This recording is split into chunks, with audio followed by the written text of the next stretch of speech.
아멘. 저희의 생사화복이 주님께 있음을 고백합니다. 단 한숨을 살아도 이 시간 주의 임마누엘 안에 있길 바라고 이 시간 감사하는 우리가 되길 바랍니다. 미래는 하나님의 악에 있습니다. 우리가 꿈은 갖고 계획을 세우되 지금 이 시간 온전히 예수의 사람이 되고 성령 인도받는 자가 되기를 바랍니다. 주님이 우리 생사화복을 주장하시지 않습니까? 우리 태영아 부모 수련회를 위해서 기도해 주심을 감사합니다. 이게 갈까 말까 하는 분은 가시기 바랍니다. 안 가려고 마음먹으면 한번 돌이켜 보시기 바랍니다. 기도해 주시고, 그리고 자료 공모전 대전에는 아무도 없어. 아무도 낸 사람이 없다니까요. 어디 다 유성 장날 갔는지 장에 갔는지 안 보여요. 그래. 그것도 좀 준비해 보시고요. 이제 뭐 이렇게 위대하고 놀라운 그런 거 아니라도요. 이거 꼭 하셔야 됩니다. 이 기록, 이 자료를 남겨주셔야 돼요. 그리고 앞으로 이건 태영아 부모님들의 걸어가실 그 어떤 발자취를 남기는 거라고 보시고 참여해 주시면 좋습니다. 사진 콘테스트하고 또 아이들 선구 암송대회 하는 거, 뭐 이게 대회라기보다는 이게 한번 이렇게 그런 좋은 자극이 될 수 있도록 한번 생각해 보시길 바라고요. 학원복음화 2과입니다. 신앙생활의 미래를 좌우할 영적 흐름을 잘 보아야 합니다. 영적 흐름 1. 잘못된 영적 흐름의 결과는 피할 수가 없답니다. 그럼 지금 여러분은 어떤 영적 흐름을 타고 있다고 생각을 하시나요? 여러분, 영적 흐름은 피할 수가 없대요. 잘못된 영적 흐름은 그 실패를 피할 수가 없고요. 그리고 올바른 하나님 언약의 영적 흐름을 우리가 따라가면 또 하나님이 책임지시겠죠. 피할 수가 없다는데 이 중대한 선언 같아요. 그럼 나는 지금 영적 흐름이 뭐지? 여러분의 과거의 영적 흐름은 무엇이었다고 생각을 하시나요? 끝까지 깨닫지 못한 에돔은 누구의 후손이죠? 에서의 후손이죠. 이들은 실패했습니다. 왜요? 이들의 흐르는 영적 흐름이 안티입니다. 맨날 회방꾼이야. 그리스도 그러면 안 그리스도 그러고 있고, 언약 그러면 안 언약 그러고 있고, 맨날 적그리스도, 맨날 반대, 회방하고, 언약을 우습게 여기고, 이런 계열에 속한단 말이에요. 영적 흐름이. 실패할 수밖에 없어요. 이스라엘은 단지 야곱의 후손일 뿐입니다.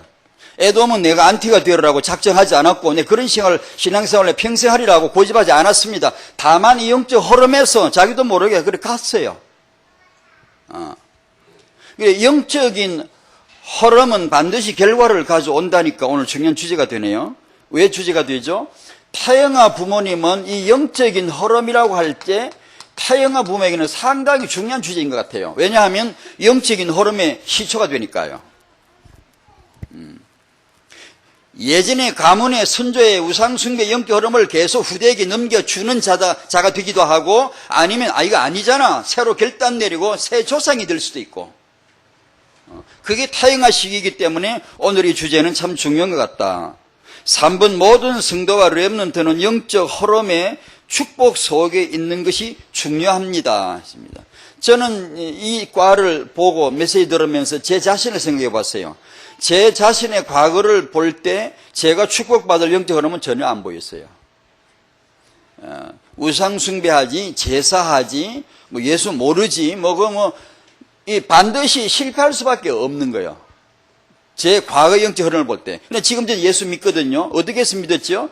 제가 만약에 이런 이 영적 흐름을 놓고 보면 실패할 수밖에 없었는데, 그럼 저는 어떻게 해야 될까요? 믿으라고요?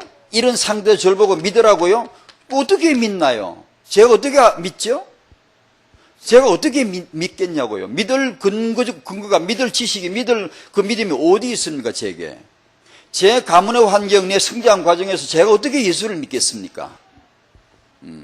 그럼 이 실패해서 내가 어떻게 해야 될까요? 살아나야 되는데 믿을 수가 있어야지. 성경적 답은 믿는 겁니다. 믿으라는 거죠. 그런데 제가 어떻게 믿을 수 있나요? 이 실패에서 살려줄 수 있는, 회복할 수 있는 유일한 답은 복음밖에 없는데, 복음인데, 복음뿐인데, 믿으라고, 저는 믿을 수가 없어요. 그래서 제가 이 메시지를 들으면서 생각해 본 게, 내 은혜, 내게 주어진 은혜의 시간표가 뭔가 생각해 봤어요. 그건 전도자의 만남인 것 같아요. 저는 믿을 수 없었어요. 믿을 수 있는 지식도 소문도 뭐 들은 거 없고, 제가 예수를 왜 믿습니까? 제가 하나님이 없고 하나님이 계신 게 보이지도 않았고 하나님 앞에 예배 안 해도 편했는데, 그냥 예배 안 해도 뭐 별 부담 없이 그냥 잘 지냈는데, 제가 어떻게 왜 예수를 믿었는지 모르잖아요. 그러면 실패 속에, 영적 흐름 속에 실패할 수밖에 없었는데요. 가만히 저를 돌이켜 생각해 보니까 제게 임한 은혜의 시간표가 만남이더라고요. 전도자의 만남이더라고요. 주권자 하나님이 저를 불쌍히 여기셨고 이 만남을 주셨다라고 제 고백이 되더라고요. 그리고 구원을 받고 이 복음을 만나고 전도자를 통해 복음을 듣게 되고 믿게 되어지고, 그 다음에 제게 있는 은혜 시간표가, 영적인 흐름의 은혜 시간표가 교회더라고요. 교회, 그냥 예수를 내가 믿는 은혜를 얻고 나서부터 교회가 완전히 새로, 교회는 내가 갈 곳, 교회는 내 집, 교회는 내가 가장 사랑할 곳으로 그냥 영적 본능이 그냥 이렇게 나오더라니까요. 제 얘기를 해서 죄송합니다만은 저는 그런 과정을 겪었거든요. 이게 이제 제게 은혜 시간표, 영적 흐름입니다. 여러분 교회 안에 있으시길 바랍니다. 영적인 흐름입니다. 여러분이 우리가 예수를 믿었다고 해도 이 교회나 그리고 교회에서의 예배입니다. 예배. 이 예배의 영적인 흐름 속에 들어가 있지 않으면 은혜를 받아서 내가 믿었지만 그 믿음이 난 본질적으로 구원을 받은 하나님의 자녀이지만 내가 예배를 안 드린다고 교회를 안 나간다고 구원을 금방 잃어버린다는 그럴 수는 없지만 하나님의 영원한 인치심이니까. 하지만 현실적으로 보이는 믿음은 모래성처럼 다 무너져 버릴 수 있어요. 우리가 만약에 한 주, 두 주 교회 예배를 만약에 등한시 한다면 여러분 안에 믿음이 있는지 없는지 전혀 보이지 않을 정도로 다 무너질 수 있어요. 와해돼 버릴 수 있다고요. 이 영적인 흐름을 유지하고 지속하고 그 흐름 속에 지속적으로 내가 탈 수 있는 이 믿음이 오늘 우리에게 필요할 겁니다. 그렇게 해야 영적 흐름이 살아나죠. 타영아 부모님들에게 이 영적 흐름은 너무 중요하기 때문에 이과를 좀 잘 새롭게 봐주시길 바라고, 나는 이 영적 흐름을 타야 된다. 그게 말씀입니다. 언약입니다. 예배입니다. 강단입니다. 이런 흐름을 타시는 거죠. 타시고 내 후손에게 이 흐름을 이어주는 거죠. 다만 우리가 할 게 이거지, 우리가 자식을 어떻게 축복합니까? 축복은 주님이 하시는데 우리가 자식에게 믿음을 강요할 수 있습니까? 아니죠. 보여줄 수 있을 뿐이죠. 우리가 설명할 뿐이지, 자기는 하나님 앞에 이 아이가 1대1로 하나님을 만나야 되고 하나님이 확인을 시켜 주시는 것이지 우리가 강요할 수 있나요? 억지로 할 수 있나요? 안 되잖아요. 이 흐름을 타도록만 할 뿐이죠. 이 흐름을, 예수 믿고 그냥 구원받아도 예수님이 좋다, 난 이 예배가 내 인생의 본질이다, 이걸 보여줄 뿐이죠. 그리고 설명해 줄 뿐이죠. 그때 하나님이 이 아이에게 어느 날 이 영적인 언약과 이 만남과 교회와 예배가 너 인생의 본질이고 완벽한 하나님의 축복됨을 개인적으로 보여주시겠죠. 그런 때가 오겠죠.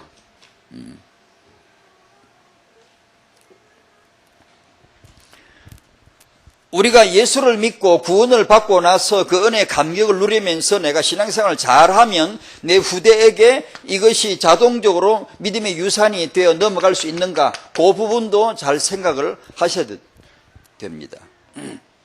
많은 경우 안 됩니다. 많은 경우 이 타영아라는 것은, 이것은 내 개인, 내 혼자 얘기를, 영적 흐름을 놓고 말하는 거하고 타영아를 놓고 말하는 건 조금 틀립니다. 내 혼자 내 자신만 신앙생활을 잘하면 이 아이에게 이게 무조건 되겠지, 안 될 수도 많이 있는 걸 얼마든지 사례 나옵니다. 성경 안에서 밖에 사례가 많습니다. 그럼 뭘 얘기해야 되냐? 이 영적인 흐름이 타영아 부모에게 무슨 의미가 있느냐? 육아에 있어서의 구체적 자기 삶의 보임입니다. 이 육아에 있어서 자녀의 교육에 있어서의 이 영적인 흐름을 아이에게 탈 수 있도록 보여주고 같이 연결해주고 설명해주고, 그걸 구체적으로 하지 않으면 나는 착실한데 후대에게 안 넘어갈 수도 있습니다. 믿음의 유산이 안 될 수 있습니다. 내 믿음뿐이고 유산이 안 될 수 있다고요. 믿음의 유산을 남긴 분들의 그런 육아나 그들의 그 자료를 보면 이 부모로서의 그냥 내 개인의 영적 흐름이 아닙니다. 이건 부모는 자식을 두고 나온 말 아닙니까? 자녀를 앞에 두고 나온 명치 아닙니까? 부모로서의 이 영적인 흐름을 책임있게 엄청난 부담감을 안고 그걸 기도하고, 그걸 아이에게 어떻게 하면 보여줄 것인가, 그걸 기도하고 그걸 삶의 모범을 보이려고 엄청나게, 이 부모는 진짜로 이게 부담스러워 힘든가 봐요. 저도 몰랐거든요. 저도가 아니라 전 몰랐습니다. 이런 거. 부모는 정말 엄청난 압박감이 있습니다. 부담이 있어요. 왜냐? 이건 사단이 놔주질 않습니다. 왜냐? 하나님을 닮은 존재는 부모 아닙니까? 사단이 부모를 압박하지 누구를 압박하겠습니까? 그래서 부모 역할은 힘듭니다. 부담감이 엄청 심하고, 우리가 간단하게 생각하면 안 됩니다. 정말로 노력하고 하나님 앞에 아주 딱 고꾸라지는 복종하는 태도가 나오지 않으면 후손들에게 믿음의 유산을 주기가 어렵다는 거죠. 나는 잘할 수 있어요. 예배 잘할 수 있어요. 나는 11조하고 믿음의 길을 잘 걸어갈 수 있어요. 그런데 부모로서 자손에게 이걸 보인다는 것은 또 다른 엄청난 부담이 있는 것 같아요. 깨끗해야 되고 결단해야 되고, 내가 아버지가 아무리 바빠도 자녀 앞에 시간을 내야 되고 아버지 역할을 해내야 되고, 이건 힘들거든요. 내가 돈 벌어서 자식들 먹여 살려고 공부시키는 건 내가 쉬운데 아버지 역할은 진짜 어려워요. 이과에서 우리 부모에게 영적인 흐름이란 주제를 던져주셨습니다. 축복이 되시기를 바랍니다. 오늘 타영한 메시지는 잘 아시는 사도행전 16장 31절, 시편 127편 1절입니다. 일곱 기초와 타영하라는 타이틀을 붙였고, 일곱 기초는 유아, 유치, 초등, 중고, 대청까지 일곱 현장을 말하고 올여름 사역의 주제로 유 목사님이 내놓으셨습니다. 그리고 이 주제가 앞으로 계속 나오리라고 예측이 되어지고, 올여름 사역의 중요한 그런 교사 세미나 때, 그리고 여름 사역을 통해 이 주제가 중요하게 부각이 될 거라고 보여지고, 메시지의 그런 언약과 깊이와 넓이를 계속해서 주시라고 보고, 그래 저도 이 생각을 하고 지금부터 여름까지 이 타이틀을 한번 붙들어 봐야 되겠다라고 생각을 하고, 이 일곱 기초와 타영아, 그러니까 무엇일까, 그 생각을 했습니다. 사도행전 16장 31절을 한번 같이 읽으시겠습니다. 시작. 이르되 주 예수를 믿어라. 그리하면 너와 네 집이 구원을 받으리라. 아멘. 이 은혜가 있으시기 바랍니다. 시편 127편 1절 아시죠? 여호와께서 집을 세우지 아니하시면 세우는 자의 수고가 헛되다. 또 여호와께서 성을 지키지 아니하시면 파수꾼이 깨어있음이 헛되다. 여호와의 은혜가 있으시기 바랍니다. 주 예수를 믿는 은혜가 우리에게 있기를 바랍니다. 타영아 사역은 타영아를 말하는 게 아닙니다. 여러분, 주 예수를 아는 겁니다. 타영아 사역의 단 한 가지 주제는 여호와입니다. 여호와께서 하시는 걸 아는 거지 우리가 하는 게 아니라고 정의를 내려야 됩니다. 우리가 하려면 교회 안에 살 필요가 없습니다. 교회라고 하는 이 유일한 하나님의 주의 몸된 교회 안에서 할 이유가 별로 없습니다. 교회 밖에서, 클럽에서, 문화, 교실에서 얼마든지 다룰 수 있습니다. 하지만 꼭 교회에서, 꼭 예배에서 왜 이걸 해야 됩니까? 주 예수를 믿어라. 그래야만 너와 네 집이 구원을 받는다고 하시기 때문입니다. 여호와께서 우리 집을 세우리라고 믿습니다. 1번, 인간의 죄성. 그렇게 해봤습니다. 2번은 하나님의 사랑. 3번은 마귀의 흉계. 셋 다 공통 주제는 대신입니다. 대체하는 거고 대신하는 겁니다. 인간의 죄성은 그 성질이, 본질이, 아주 타락된 본질이 뭐냐 하면 바꿔치기를, 사기치고 바꿔치는 걸 잘합니다. 바꿔치는 걸. 그 내용입니다. 대체란 말은 다른 것으로 바꾼다는 말이거든요. 창세기 3장이 뭐죠? 부모의 타락인데, 태영아 관점으로 보면 그 근본이 뭐죠? 인간이 하나님 자리를 마귀로 싹 바꿔치기 하는 거예요. 이게 사기꾼만에 싹 바꿔치기. 인간은 여전히 예배합니다. 타락을 했다고 예배를 안 하는 게 아닙니다. 인간이 여전히 예배를 합니다. 여전히 기도를 합니다. 여전히 엎드립니다. 여전히 신앙생활을 잘하고 있습니다. 하지만 인간이 가진 타락의 본질은 대상을 싹 바꾸치는 겁니다. 여전히 지금 엎드리고 있어요. 어떤 사람은 축구장에 가서 막 샤우팅합니다. 그 예배입니다. 예배 여러분. 예배란 용어가 다 있습니다. 축구장에 다 있습니다. 야구장에 다 있습니다. 예배 용어가. 여호와를 향하여 우리가 엎드리고 손을 들고 예배를 해야 될 사람들이 다른 걸 향하여 예배하고 다른 데를 기도하고 우상 앞에 기도하고 나무 앞에 절을 할 뿐이지 예배가 없어진 적은 한 번도 없습니다. 창세기 3장 타락이란 예배를 안 하는 게 아니고 바꾸은 겁니다. 하나님 대신에 사단을 딱 갖다 놓은 거예요. 로마서 1장 23절, 24, 25절은 그 모습을 잘 보여줍니다. 썩어지지 아니하는 하나님의 영광을 싹 바꿉니다. 우상으로 바꿔놓는 거예요. 동물들, 새, 짐승들, 버러지 같은 형상으로 바꿔놓고 여전히 예배는 하고 있습니다. 지금도. 이걸 우상숭배라 그러죠. 타영아 시간에 말한 대로, 얼마 전에 나온 대로 창조, 하나님의 창조 그러면 진화로 바꿔치기 하는 거예요. 이 학문의 자기 자랑입니다. 나 똑똑하다 이거죠. 나도 똑똑하다는 거죠. 하나님 앞에 뻐기는 거 자랑하는 거죠. 성경이 창조 그러면 인간은, 학자는 진화라고 말합니다. 이게 성경에서 유일성을 말하면은 다운론을 말하죠. 여러 길이 있음을 말하죠. 성경에서 절대를 말하면 상대를 말하죠. 바꾸어 치는 겁니다. 저는 어릴 적에 태어나서 하나님 몰랐습니다. 그러나 부모 따라서 자연히 절에 갔고 제게는 신이 있었습니다. 제가 좀 농담식으로 제 종교는 주세윤이었습니다. 세윤이가 주였고 세윤이 마음에 안 들면 다 저건 나쁜 놈이고 그랬습니다. 대상이 우상이고 대상이 나고 대상이 문화고 대상이 세상입니다. 사람은 반드시 영적인 존재는 대상이 있습니다. 이걸 바꾸어치는 것이죠. 왜요? 사단이 그렇게 하는 것이죠. 2번, 하나님의 사랑은 한마디로 표현하면 대신하시는 사랑입니다. 타락의 의의를 잠깐 정리하면 마귀가 타락하고 그 다음에 인간이 타락했습니다. 마귀는 처음부터 살인한 자입니다. 인간은 마귀 따라 살인하기 시작했어요. 마귀는 처음부터 범죄한 자입니다. 마귀 따라 인간이 범죄하기 시작했어요. 뭐가 범죄죠? 하나님께 대하여 하나님을 불신, 하나님을 떼내고 다른 걸 바꾸는 거, 이게 범죄죠. 이게 죄죠, 죄. 정관사를 붙일 바로 그 죄죠.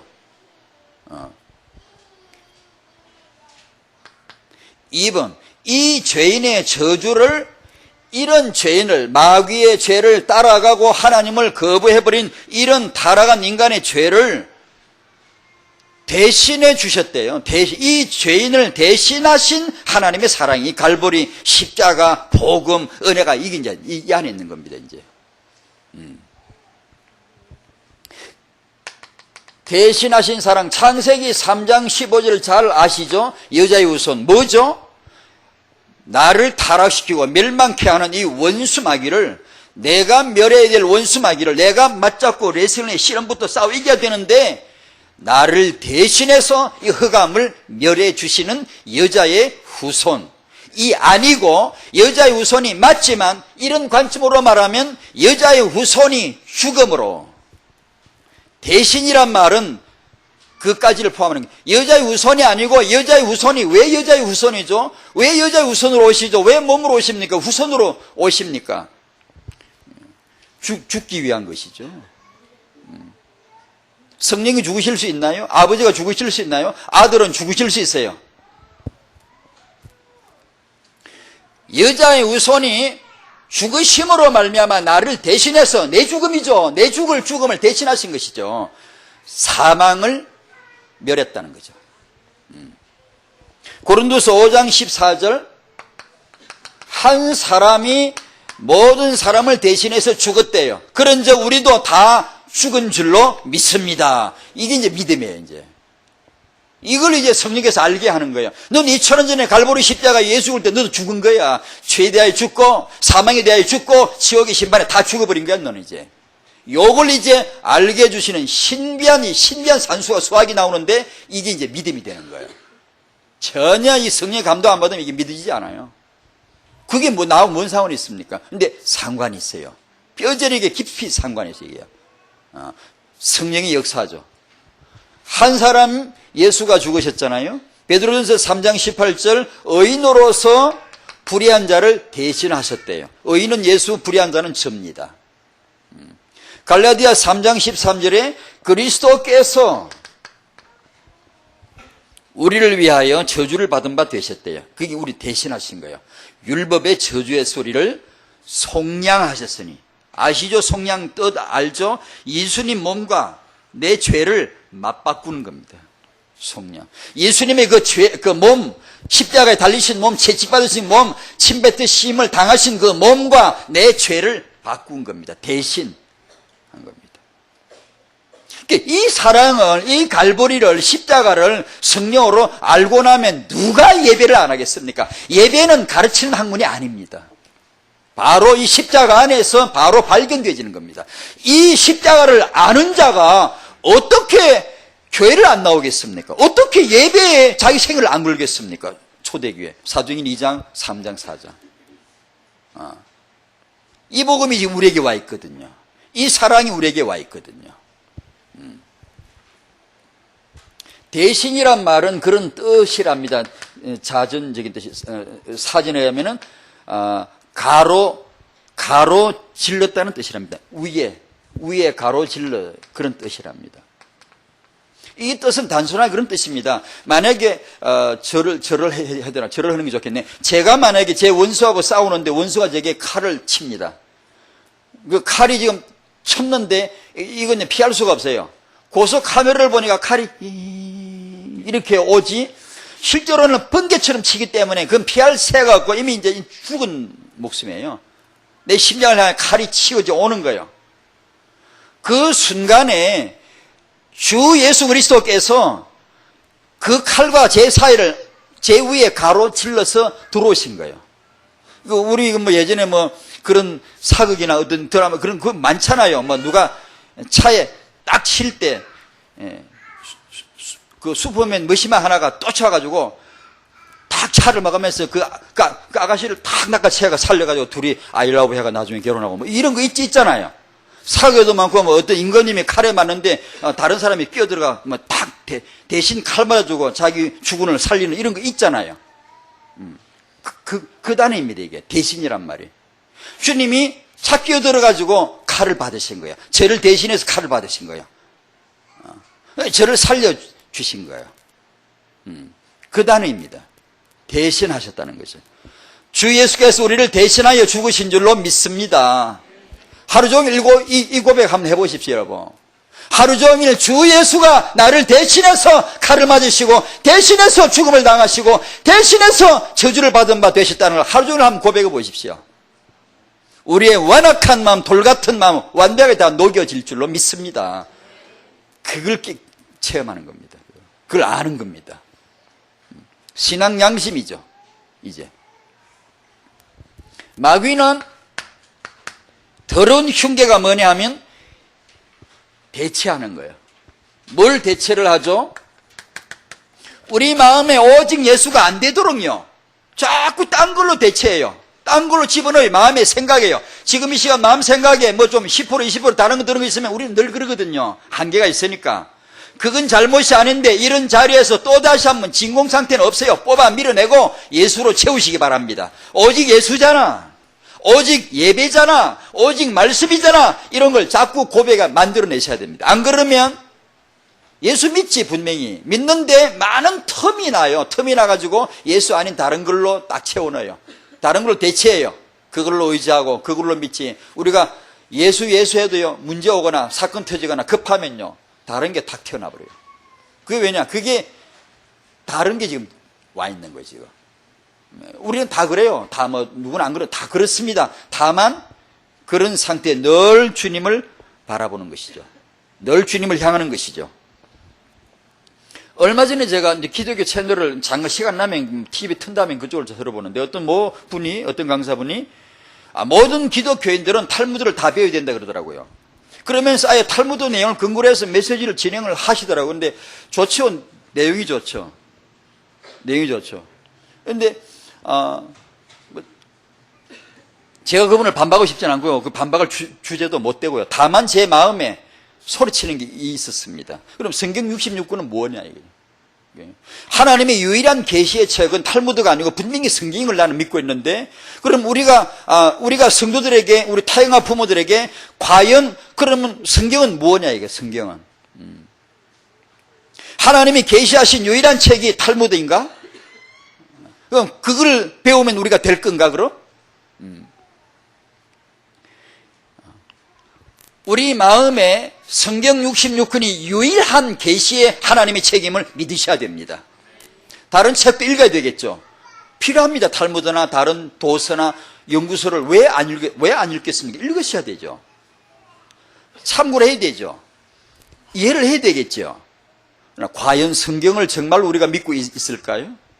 하나님이 우리가 그런 책에 대해 답을 내고 연구한다고 하나님이 그렇게 기뻐하실까요? 그건 모르겠어요. 제 마음의 양심에는 그렇지 않거든요.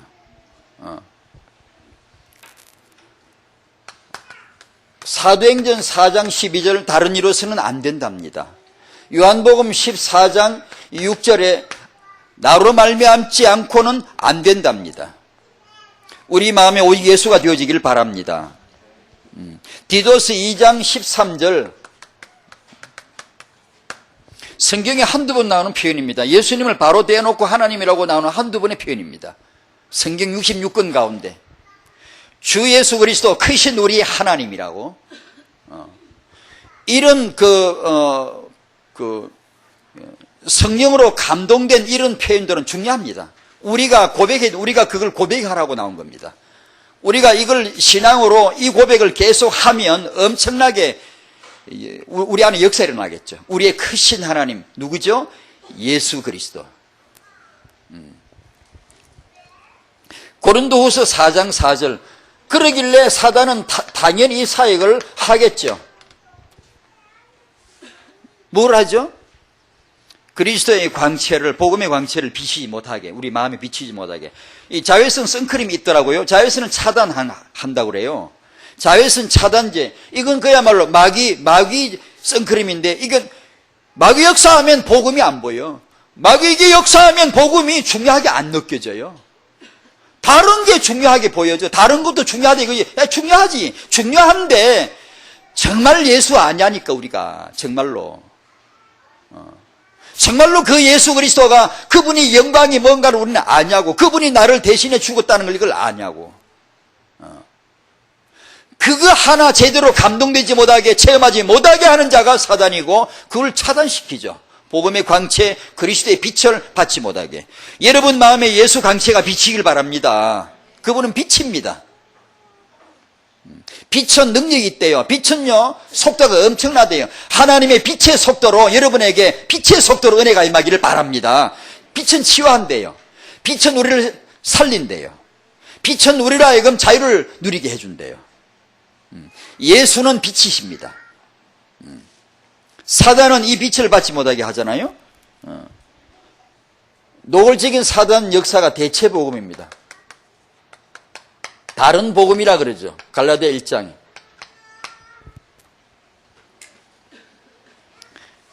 율법주의나 행위종교, 수행종교 뭐 이런 거겠죠. 그런 걸 두 번째, 마귀의 흉계에서 이 두 가지를 저는 정리를 했습니다. 많겠죠. 많은데 타협과 시간 이 두 가지를 제 마음에 선명한 겁니다. 제 마음에 두 가지를 정리해서, 하나는 마귀는 그리스도를 모르게 합니다.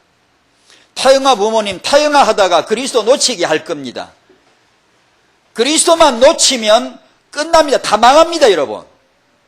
애 잘 키우고 뭐 하려고 그럽니까? 아까 우리 목사님, 어떤 목사님이 세상 떠나셨답니다. 하나님의 주권이죠. 우리가 이것도 하고 저것도 하고 싶은 게 많지만 생사를 하나님이 주관하십니다. 지금 당장 우리에게 딱 남아야 될 내 인생에 딱 하나 결론이 그리스도라야 되지, 그게 태가가 된다든가 다른 사역이 된다, 그건 안 되죠. 그건 아니죠. 지금 내가 만약에 부름을 받아 간다면 그리스도가 남아야지 다른 게 있으면 되겠습니까, 여러분? 그건 안 되잖아요. 두 번째, 마귀는 부모 사역합니다. 저는 이거 명백하게 전 개인적으로 확신하거든요. 부모를 살려야 된다. 부모를 살리기 위해서 하나님 앞에 기도해야 된다. 부모를 살리기 위한 하나님의 거대한 영적 전쟁을 하나님이 일으켜 주실 것이다. 저는 그걸 믿고 있거든요. 있는데 마귀의 흉계라고 저는 믿고 있거든요. 부모가 부모되지 못하게 하는 거예요. 부모가 미숙하게 하는 거예요. 제조자를 미숙하게 만들어버리면 제품은요, 물어볼 것도 없어요. 그 제조자의 수준에 따라 제조 그 제품의 수준은 그대로 결정돼요. 왜 삼성전자가 탑입니까? 왜 소니가 인정을 받습니까? 메이드 인 소니, 메이드 인 삼성, 왜 그걸 인정받습니까? 그 기술력입니다. 그 수준입니다. 메이드 인 제조자입니다. 제조자. 왜 삼류입니까? 제조자가 삼류니까요. 그러니까 어떤 직능과 직분과 기능보다도 마귀는 이 부모라고 하는 본질적인 이 천직에다가 생을 걸겠죠. 부모를 자꾸 흔들고 부모를 흐트리고 부모가 다 잘해라, 돈 벌고 사업 잘하고 다 해라, 아버지 역할 못하게 하겠죠. 엄마로 하여금 더 현안적인 더 중요한 다른 요소를 가지고 집 밖에 나가 돌아다닐 때 사단은 그렇게 이게 할 수밖에 없잖아요. 해서 후대로 하여금 사각지대가 되도록 하겠죠.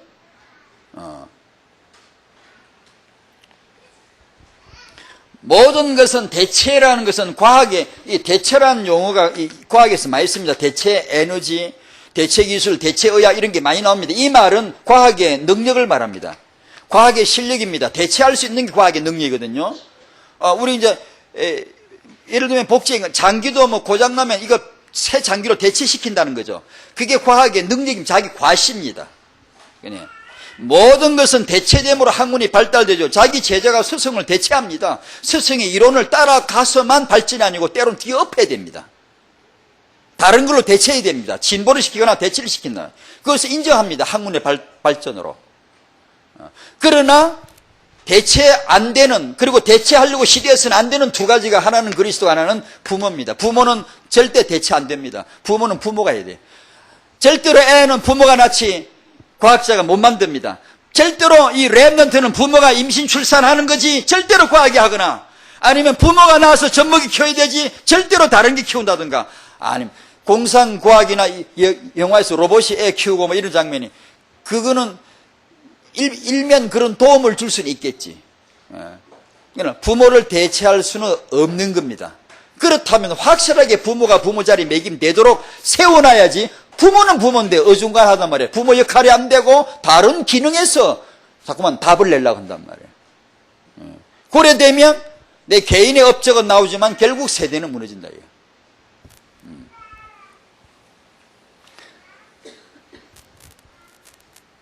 사단이 창세기 3장 역사가 그렇지 않습니까? 사단의 이 타락의 원주의 시작이 사단 역사의 시작이 여기서 되어지고, 진행이 뭡니까? 진행이 부모 아닙니까? 사단도 부모 없이는 못 춥니다. 사단도 부모 없이는 역사할 게 없습니다.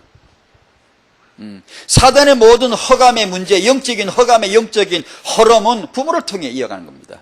부모가 반듯하게 섰버리면 사단은 별로 할 게 없어요. 아무리 리크루팅 하고 싸돌아다니게 봤자, 사단에게 가인처럼 내가 사단 편 되겠어, 나 사단 따라다니겠어, 리크루팅 해봤자, 성공하기 어렵습니다. 그러니, 부모가 정말로 언약 안에서 딱 서버리면, 진짜 발붙일 데가 별로 없습니다, 이제. 그 후대에게, 렘넌트에게 달라붙어서 껌딱지만 역사 얘기하겠죠. 막 달라붙어 세뇌식이 막 역사하겠죠. 그러나 이미 부모를 통해, 이미 태영, 유초, 통해서 이미 아이에게, 요게벳을 통해 이미 모세에게 들어간 게 있단 말이에요. 이미 들어갔다고요. 그러면 시험을 당할 수는 있지만, 그러나 이길 수 있겠죠. 견딜 수 있겠죠. 그걸 초월할 수가 있겠죠. 또 한 번 넘어졌다 할지라도 일어설 수가 있겠죠. 쉽게. 그러나 우리 기본 본질 자체가 약할 때는 보장받기가 어렵죠. 왜냐? 더 좋은 게 더 많은데. 사단은 우리에게 성공을 주고 믿음을 빼앗아갈 수 있는데, 얼마든지 돈을 산더미처럼 주고 믿음 하나만 빼앗아갈 수가 있는데,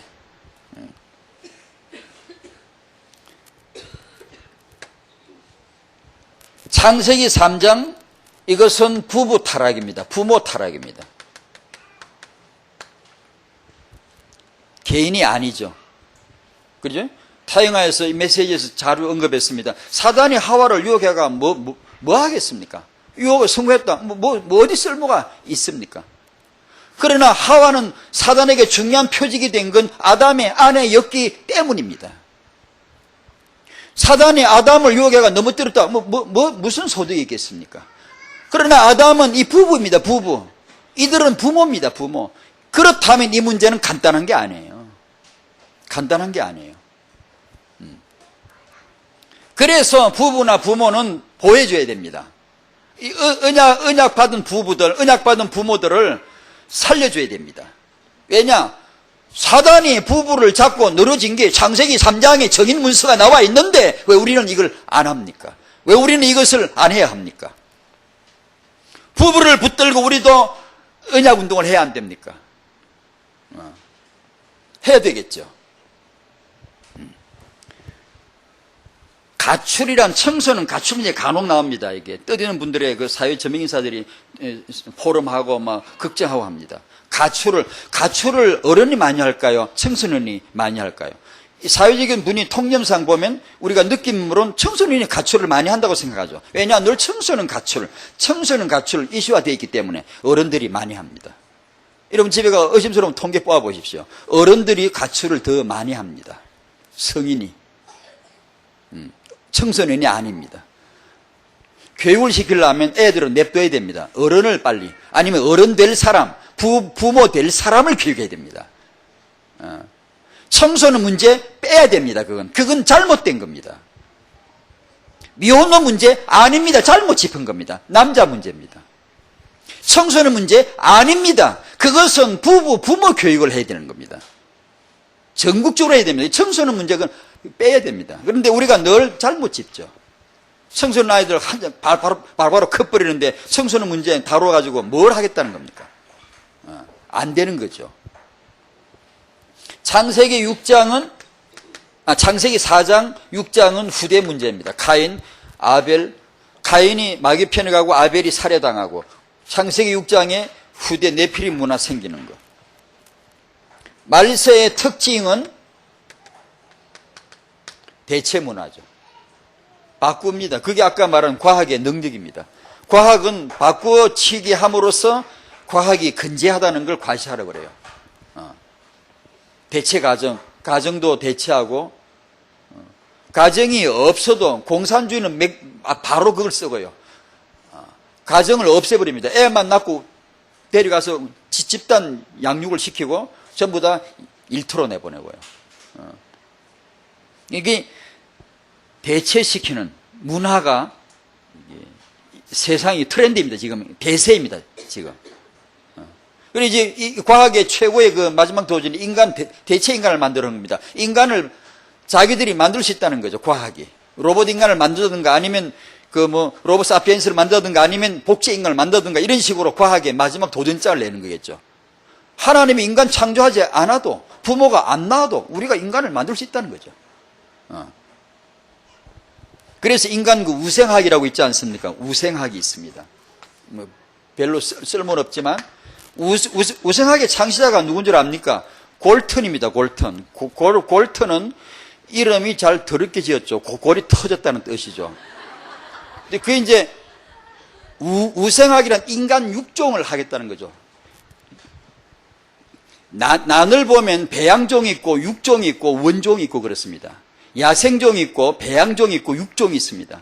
근데 인간을 육종하겠다는, 인간 종자를 새롭게 뛰어난 탁월한 종자를 따로 육종을 그게 인간 우생학의 정신이고, 그게 찰스 다윈의 사촌입니다. 그게 할아버지 에라스무스 밑에서 같이 배운 애들입니다. 그가 3대 자기 조부한테서. 그러니까 이 인간 우생학을 몸소 실천한 또르마니가 하나 있었는데 히틀러입니다. 인간을 위대한 독일 인종을 만들어 보겠다고 시도를 한 적이 있었죠. 이제 과학을 가지고 그런 이제 시도를 하는 겁니다. 하나님이 부모가 임신을 하고 자궁에 임신을 해가지고 10달이 있어서 낳고 엄마 젖을 먹어 키우는 하나님의 특허 기술입니다. 절대 해킹 당하지 않습니다. 하나님은 이 기술이 독점되어 있기 때문에 절대 인간의 흉내 못 냅니다. 절대 다른 방법으로 인간을 만들 수가 없습니다. 창조주 하나님만의 기술이기 때문에요. 부모가 낳아야 됩니다. 부모가 키워야 됩니다. 부모가 렘넌트 세워야 됩니다. 부모가 세계복음화 렘넌트를 길러야 됩니다. 여러분, 그게 절대로 다른 걸로 시작되는 게 아닙니다. 그렇다면 우리 성도가 오늘 붙들어야 될 언약이 7 기초 영적 전쟁의 마지막 보루로서 이 현장을 보는 겁니다. 마지막 보루란 말은 아시죠? 군사용어인데 적의 침입을 막기 위한 목적으로 이게 뭐 벽을 치는 겁니다. 구축물을 만드는 겁니다. 돌을 쌓거나 뭐 이게 뭘 뚝을 쌓거나 뭐 콘크리트를 하거나 해서 방어진을 치는 거죠. 이게 무너지면 6.25 때 이게 낙동강 전선이 바로 최후의 보루였죠. 이 낙동강 전선이 만약에 무너지면 우리나라는 그때 남한은 다 넘어갔죠. 이제 공산당에게. 거기서 사활을 건 죽느냐 사느냐에 거기서. 그러니까 이게 오늘 저희가 마음에 좀 각인되기를 바라는 것은 바로 이겁니다. 이 3가지 보루입니다. 하나는 그리스도이고, 하나는 부모이고, 하나는 후대입니다. 이거 무너지면 안 된다는 거죠. 이 3가지만 지킬 수 있다면 세계복음은 희망이 있는 거죠. 내일이 있다 이거죠. 내일이. 하나님이 하시는 거고 시간표도 하나님에게 있는데 우리가 할 수 있는 말은 이제 내일이 있다는 거죠. 만약에 이게 무너지면 붙을 게 없어요. 첫 번째 그리스도는 2가지입니다. 간단하게 이게 나온 대로 정리를 하자면 나를 대신하신 그리스도이죠. 우리 신앙생활은 그리스도를 대신하는 나의 삶이죠. 대신이란 단어가 놀랍게 2군데 또 똑같이 써 있더라고요. 단어가요. 그리스도가 나를 위해 대신 칼 맞아 주셨지요. 이제 내가 그리스도를 위해 칼 맞을 차례예요. 예수에게 그분이 나를 위해 침뱉음 당, 이제는 내가 그분을 위해 침뱉음 당할 때고, 그분이 나를 위해 저주를 받아서 이제 내가 예수 위하여 막아서서 내가 저주가 오면 내가 저주를 대신 받을 시간표가 왔다 이거죠. 그게 전도죠. 전도. 우리가 전도를 하다 보면 그런 경우를 많이 만나요. 예수를 대신하여 사신이 되는 거죠. 예수를 대신하여 우리가 섬기는 것이죠. 예수님 그 명예를 지키기 위해서 내가 사정없이 구겨줘도 좋다는 거죠. 내 명예를, 체면을 완전히 구겨도 어디 쪽팔릴 때 되게 많습니다. 이게 내가 예수 믿는 사람으로, 예수 믿는 전도자로 이렇게 행세할 때 쪽팔릴 일이 한두 개가 아니에요. 어떤 때는 그 영광스럽게 당하는 거죠. 사도행전 보면 주를 위하여 당하는 이 고난을, 이 능력 당함을 기뻐했다 그러잖아요. 그게 주를 대신해서 능력 받는 거거든요. 이 단어가 똑같더라고요. 나를 대신하신 그리스도, 주님을 바라보시고 그 주님 안에서, 십자가 안에서 구원을 확인하시기 바랍니다. 나를 대신하신 그리스도, 내 연약을 대신하신 그리스도, 내 질병을 대신하신 그리스도, 내 저주를 대신하신 그리스도, 그분 안에서 안식하시기 바랍니다. 그분 안에서 힘을 얻으시기 바랍니다. 믿음이 약해서 나는 왜 이렇게 믿음이 약할까? 왜 나는 믿는데 아는데 잘 안 될까? 예, 저도 똑같습니다. 저도라고 해서 미안합니다. 저 역시 똑같습니다. 아무 차이가 없습니다. 늘 그런 한계에 시달립니다. 나는 왜 이렇게 믿는데 안 되지? 유 목사님은 저렇게 이렇게 전체가 다 보는, 나는 왜 전체가 안 보이지? 늘 거기에 시달리는 사람, 눌립니다. 하지만 지금 이 시간 나를 대신하신 그리스도 안에서 온전히 쉬시길 바랍니다. 감사하시기 바랍니다. 주님이 나를 담당해 주셨어요. 그가 찔림은 우리의 허물을 인함이고 그가 상함은 우리의 죄악을 인함이라. 우리 무리의 죄악을, 나의 약점, 연약, 죄, 저주를 하나님은 그리스도에게 다 대신 담당해 주셨습니다. 예수 안에 쉬시기 바라요. 죽어도 기쁘게 죽는 게 크리스찬입니다. 힘들게 살지 마시기 바랍니다. 문제 있습니까? 주님에게 맡기십시오. 태영아 부모 부담 많습니다. 주님에게 맡기셔야 돼요. 자식 내 마음대로 안 돼요. 주님께 맡기셔야 돼요. 나를 대신하셨어요. 다 이루셨어요. 주님이 다 주셨어요. 오늘 이 시간 그리스도 안에서 누리셔야 돼요. 마음이 불편합니까? 마음이 어려운 점 있습니까? 그 짐을 그리스도가 대신 지셨다는 걸 발견하셔야 돼요. 괜찮아요. 편안함을 누리셔야 돼요. 우리는 내 문제 내가 해결 못해요. 그리스도가 해결하셔야 돼요. 이미 해결하셨어요. 그럼 어떻게 해요? 구원의 감격으로요. 그럼 어떻게 해요? 예배의 감격이요.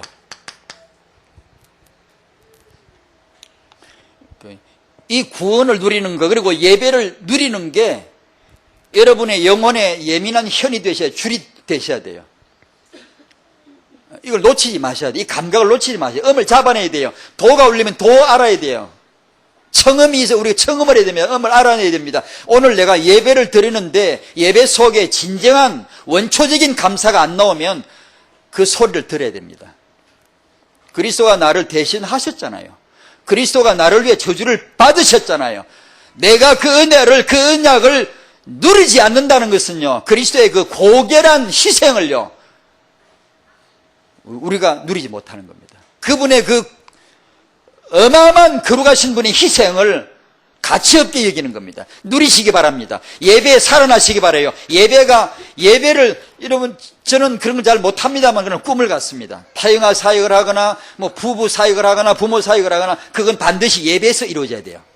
제가 믿기로는 그래요. 예배가 없는, 예배가 아닌 데서 부부 사역을 할 필요가 없어요. 안 됩니다. 그건. 아니, 부부가 누군데? 남편은 그리스도가 남편의 모델인데. 저는 자꾸 제가 이런 말해서 죄송합니다만 자꾸 말을 쓰다 보니까 자꾸 나오네. 제가 착해도요, 남편은 절대 안 됩니다. 남편은 그리스도가 나를 위해 죽은 것처럼, 저주를 받아준 것처럼 내가 제 아내에게 저주를 대신 받아줄 수 있어야 되고, 내가 아내를 위해서 죽을 수 있어야 되거든요. 희생이거든. 죽을 10배를 져야 되거든요. 젊어서는 그게 잘 안 되더라고. 지금은 조금 되려고 그래요.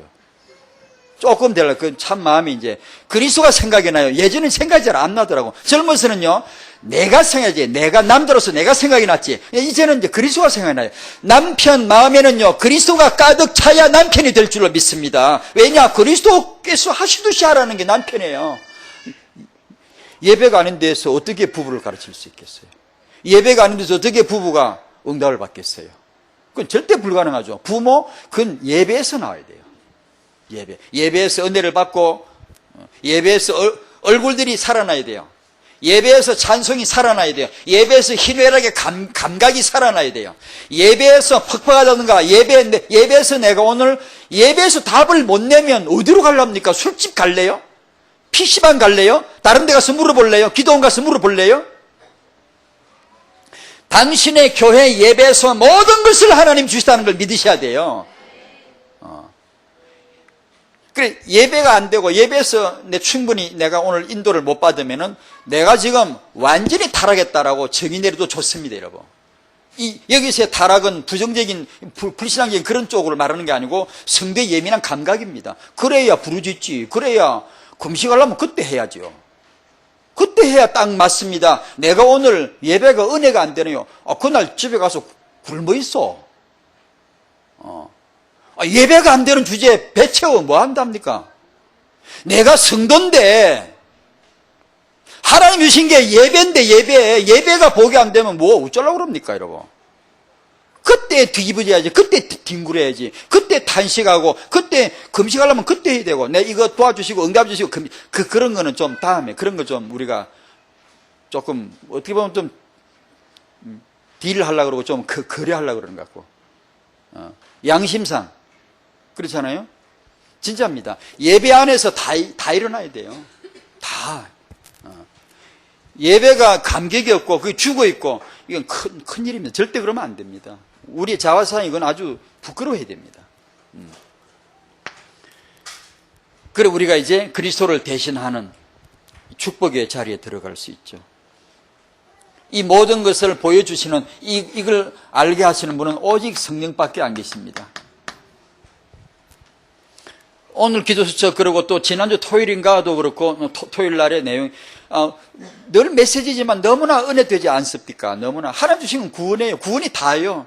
그리고 그 다음에 주신 선물 제2번 성령입니다. 성령. 성령 충만 구할 거 없습니다. 성령 소멸은 하지 마십시다. 성령 근심케 하는 거나 빼냅시다. 빼내면 기본적으로 이미 선물을 주셨기 때문에 우리는 인도받게 돼 있잖아요. 왜 우리가 늘 성령을 근심하고 있잖아요. 기뻐하는데 기뻐 안 하지. 감사하는데 감사가 자꾸만 작아지지. 그게 성령을 소멸한다고요. 성령으로 나를 대신하신 그리스도, 내가 이제 그리스도를 대신할 자구나 깨닫는 은혜가 우리에게 있기를 바랍니다. 반드시 이 그리스도 우리 누리십시다. 반드시 부모는 회복되어야 합니다. 부모. 복음 다음에 부모를 넣은 겁니다. 타영아 시간이니까 그렇게 했겠죠. 제가 복음 다음에 부모를 넣었습니다. 부모가 천직입니다. 부모가 성직입니다. 부모가 살아나면 이 부모 주일학교가 진작에 있어야 돼요. 부모 대학이 있어야, 부모 학교가 있어야 되고, 부모 합숙이 있어야 되고, 아버지 합숙이 첫 번째 있어요, 첫 번째로. 아버지들을 모아놓고, 아버지가 뭐냐, 이게. 남편 합숙을 해놓고, 남자들끼리 탁 터놓고, 까놓고, 다 얘기 다 해. 그래서 남편이 뭐냐, 남자가 뭐냐, 이게 지금. 하나님 왜 남자를 지었냐, 우리가 누구냐, 남자가 뭐 하는 거냐, 남편이 뭐냐, 터놓고 막 신랄하게 나와야 돼. 나와가지고, 남편이 살아나야 돼. 합숙을 그냥 들이다 넣어놓고는 그냥 나가지 못하게 문장을 놓고는 그냥 남자들이 그냥 완전히 붕해를 해야 돼요. 남편들이 무릎을 꿇고 눈물 흘리고 주님 앞에 손들 수 있도록, 남편이 그리스도에게 납작 엎드릴 수 있도록, 남편들이 그리스도 한 분 때문에 행복해져 버릴 수 있도록 할 수만 있다면, 남편이 아내에게 죽을 수 있거든. 그러면 아내가 응답을 받겠지. 그러면 그 부부가 애를 낳아서 키운다. 렘넌트가 왜 안 나오겠습니까? 그게 하나님의 순서였지 않습니까? 창조 순서였지 않습니까? 그걸 우리가 해야 되죠. 어머니 합숙. 우리 엄마가 달라졌어요. 그런 포럼이 막 무지하게 나와야 됩니다. 무지하게. 왜 못하겠습니까? 왜 못하겠습니까? 이 언약과 그리고 방법들을 우리가 준비해가지고 문제 스스로 고민하는 엄마들을 모아놓고 거기서 왜 해결이 안 되겠습니까?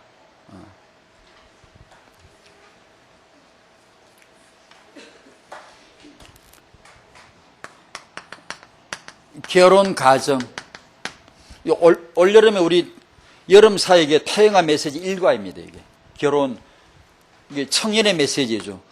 그 다음에 부모의 신앙, 임신, 출산, 육아입니다. 이게 2과고 3과가 숨겨진 렘넌트인데, 이제 육아, 교육, 자녀 교육, 이것을 부모들로 하여금 응답받을 수 있도록 돕는 거죠.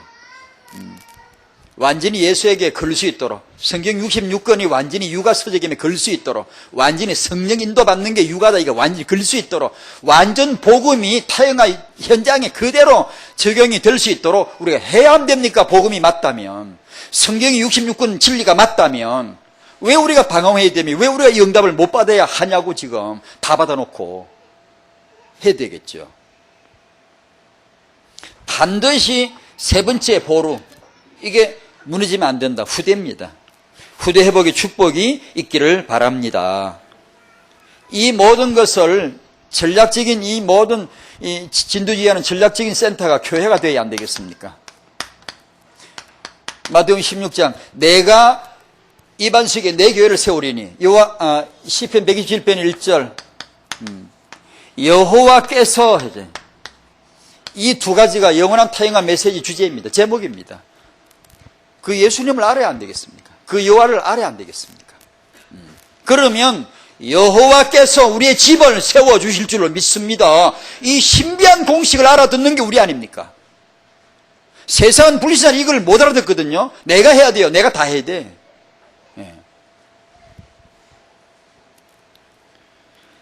지지난주 어제 말고 그 앞주 주일 일부 메시지 유 목사님께서 이런 말씀을 하시더라고요. 교회 안에서 태영아를 축복 기도를 해야 되지 않을까 생각한다고 그런 메시지를 하셨고요. 그러면서 그 다음에 어린이들 중에 생일 든 아이들을 예를 들면 이달에 생일 든 아이를 싹 모아가지고 당회에 참석을 시켜서 같이 앉혀놓고 축복 기도를 해야 하지 않을까 생각하는 중이다라고 말씀을 하셨어요. 그걸 듣고 이제 생각이 났습니다. 후대 중심의 사역, 후대를 위한 사역 조직 프로그램 필요해요. 놓치면 안 돼. 이걸 우리가 해야 돼요. 부모님은 부모님 우리가 할 일은 주 안에서 언약 안에서 교회를 정말 이해를 해야 됩니다. 알아야 됩니다. 교회를 정말 소중히 여기셔야 됩니다.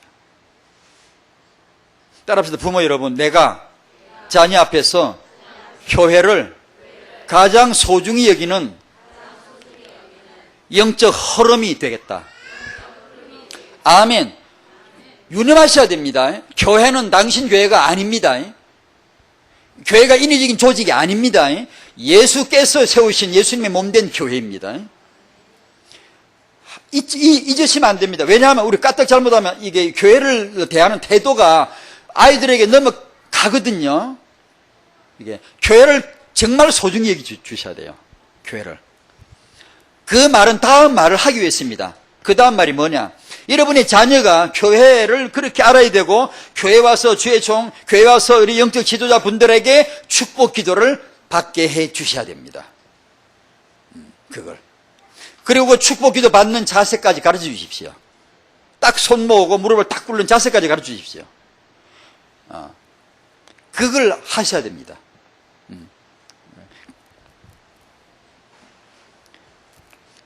간혹가다 이제 저는 이런 생각을 해봤어요. 유 목사님이 여러분 아이를 축복 기도해 주시면 참 좋겠죠. 간혹 그런 생각을 했어요. 유 목사님이 어떤 예를 들면 우리 그 최지영 총무, 우리 성교구의 총무 최지영 전도사님 그 아들 유 목사님이 이름을 지어 주셨대요. 그 아이들 이름을. 여러분 집 애도 유 목사님 이름 지어 주시면 좋겠죠. 그처럼 가까이에서 유 목사님이 알아 챙겨주시고 필요하면 손 얹어서 축복기도 해주시면 참 좋겠죠. 안 좋아요? 왜 말이 없어요? 좋다고 그렇게 해야지. 좋죠, 그죠? 그렇게 했으면 참 좋겠죠. 근데 제 생각에, 그럼 타영아 엄마 아빠들 자기 아이들에게 유 목사님께서 다 손 얹으시고 축복기도 해주시기를 다 바랄 텐데 다 그렇게 해도 누구는 축복기도 받고 말이에요. 우리는 뭐 안 되고 말이에요. 그럴 것 같아요. 제가 만약에 부모라도 그렇게 생각이 들더라고. 우리 애도 유 목사님 축복받으면 얼마나 좋을까 싶어서 생각을 해봤어요. 그래서 이 생각을 해봤어요. 무슨 생각을 해봤냐?